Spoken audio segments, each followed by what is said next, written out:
Ahoj, vítejte u dalšího videa. Dneska si řekneme v krátkosti jenom, co to vlastně je e-liquid. E-liquid je v podstatě tekutina, která obsahuje nikotin. Vlastně je to látka, která se používá na plnění vlastně patron do elektronických cigaret. Patrona v elektronických cigaretách je v podstatě vypadá zhruba takhle. Vlastně tady je dírka, do které vlastně se e-liquid plní a nasazuje se vlastně na atomizer, který je součástí elektronické cigarety.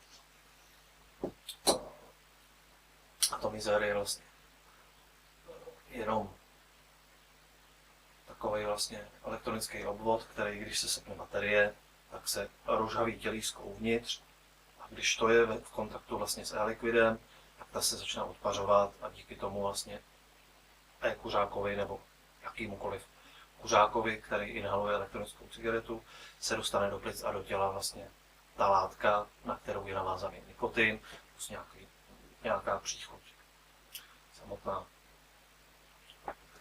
Tak.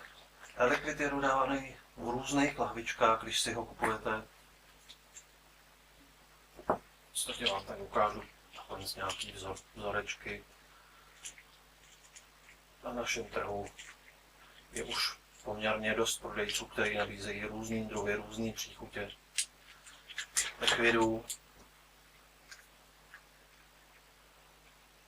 Některých to přijde potom i v takovéhle krabičce. Uvnitř té krabičky není nic jiného než opět schovaná ampulka s likvidem. Není vždycky to čirá záležitost, ale v podstatě vždycky je to tekutina. Pokud si to takhle skoupíte, kterou prostě vezmete.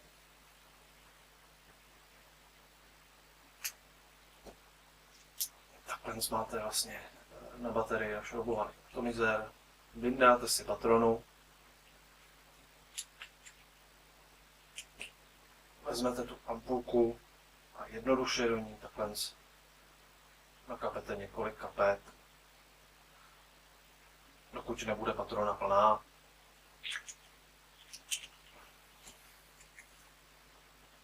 Nasadíte ji na atomizer, chviličku počkáte, než se vlastně nasákne první část, nebo než steče a dostane se vlastně ten e-liquid do toho atomizeru, stačí opravdu jen chviličku počkat, potom už můžete.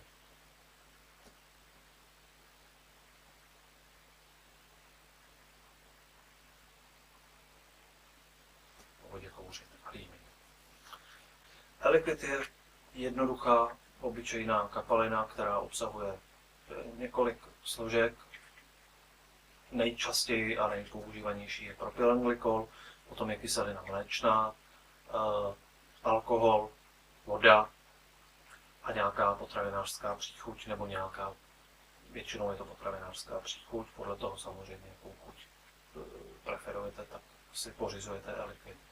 Není to vždycky pravidlo, samozřejmě jsou i e-liquidy, které jsou složené z jiných látek, ale o tom si v podstatě můžete přečíst potom na našem fóru, kde vlastně je samotná sekce věnovaná e-liquidům i složení a všemu možnému.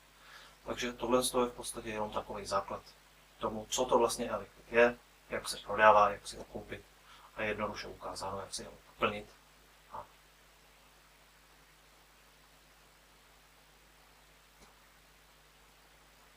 Jak to potom funguje.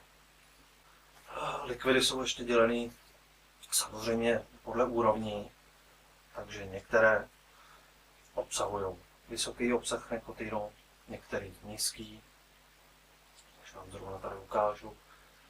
Tady na tom je uvedeno M jako medium, což je vlastně 11 mg nikotinu. Tady na tom je například uvedeno, že je tam 16 mg nikotinu, což je vlastně úroveň high, to znamená těžký cigarety. Tady je dál zase potom třeba 11 mg nikotinu, což jsou vlastně střední, jakoby lightky, extra light, ale light.